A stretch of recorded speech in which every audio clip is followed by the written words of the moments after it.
Hey everyone, and welcome to The Explainer. So today, July 7th, 2026, a massive defense announcement just dropped. And honestly, this isn't just a simple transaction. It is a literal geopolitical earthquake in the Indo-Pacific. We're talking about a major move that has the potential to completely reshape the security dynamics of the entire region. I absolutely love breaking down exactly how and why these global shifts happen, so let's get right into the heart of this brand new India-Indonesia missile deal. Right off the bat, here's what actually went down today. During some very high-level talks in Jakarta, Indian Prime Minister Narendra Modi and Indonesian President Prabowo Subianto sat down to hash out trade, maritime security, and regional stability. But the real headline grabber? Well, an Indian government official confirmed that India is officially moving forward with plans to supply Indonesia with two highly advanced weapon systems. We're talking about the BrahMos, which, by the way, is one of the fastest supersonic cruise missiles in the world, totally capable of evading traditional radar, and the Astra beyond visual range air-to-air missiles. Now, the technical procedures are still being finalized, sure, but the sheer fact that this announcement was made today, that signals a rapidly expanding level of trust and a much tighter defense partnership between New Delhi and Jakarta. Okay, let's dive into this. Why does this deal actually matter for the rest of Asia? Why is everyone from Tokyo all the way to Beijing paying such close attention? Well, it matters because this single agreement represents a massive shift in the entire region's geopolitical landscape. It isn't just about selling weapons, It's about diplomacy, it's about strategic autonomy, and it's about a changing balance of power in one of the most vital regions on Earth. But to really understand the why behind all of this, we first need to understand the buyer. Section 1. Defending the Archipelago. Indonesia's strategic needs. To understand why Jakarta needs such advanced supersonic cruise missiles in the first place, we have to look at the incredibly unique everyday realities they face. 17,000. That is the number of islands making up the Indonesian archipelago. To put that crazy number into perspective for a second, if you laid Indonesia's islands straight across a map of the globe, they would stretch from New York all the way to London. Just imagine trying to secure a nation of that staggering size, positioned squarely between the Indian Ocean and the Pacific Ocean. It is an astronomical logistical and security challenge. And because of that totally unique geographic footprint, securing the water is just as important as securing the land. Actually, Indonesia's maritime priorities are essentially the world's maritime priorities. Major international shipping routes pass right through their local waters. Take the Strait of Malacca, for instance. That single strait sees roughly a quarter of all traded goods in the world pass through it every single year. A massive portion of global trade and critical energy supply routes travel right through these sea lanes.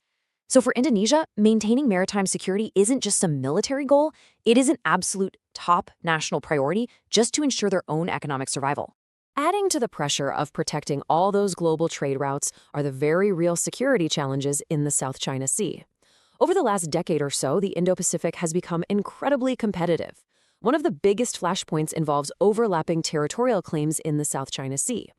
Now, it's important to note here that Indonesia is actually not one of the primary claimants in those specific disputes.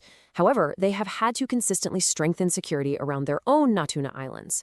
Why? Well, because those islands lie very close to areas where China's maritime claims overlap with Indonesia's exclusive economic zone.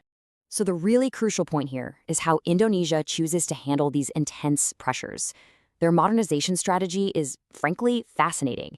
They fiercely maintain an independent foreign policy, and they purposefully choose not to join any formal military alliances. Instead, they focus strictly on modernizing their own armed forces while diversifying their defense suppliers. They want options. They already work with Japan, Australia, the US, and Europe. So this brand new missile deal with India, it fits beautifully into their game plan.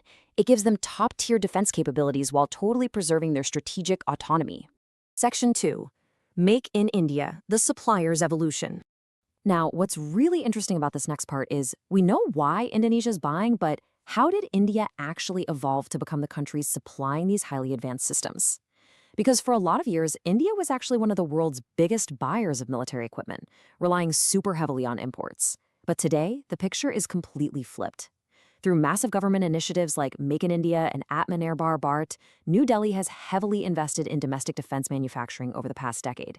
They've completely transformed from a reliant importer to a rapidly emerging, self-sufficient global exporter.